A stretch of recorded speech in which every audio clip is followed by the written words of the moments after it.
waterfront-nya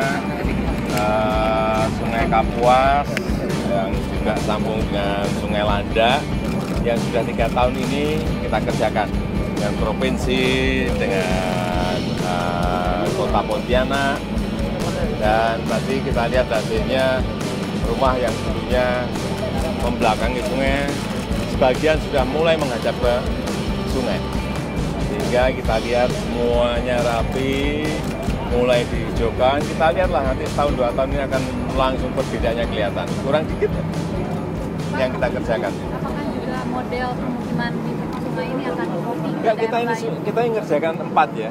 Waterfront seperti ini di Bengkulu, di Kampung Nelayan, di Tegal, Kampung Nelayan juga, di Semarang, di Kampung Nelayan, dan juga di Pontianak. 4 kota yang kita, ini yang paling bagus.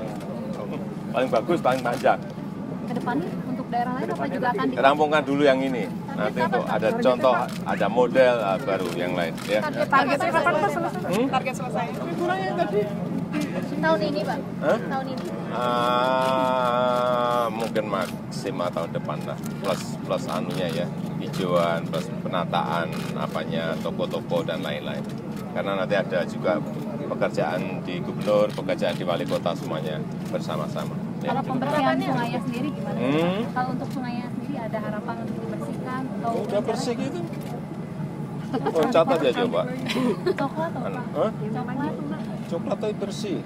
Ini kan untuk air bakunya Pontianak. Bersih. Cukup ya. Bersih paling tidak tadi kita lihat nggak ada sampah, nggak ada plastik. Paling penting itu.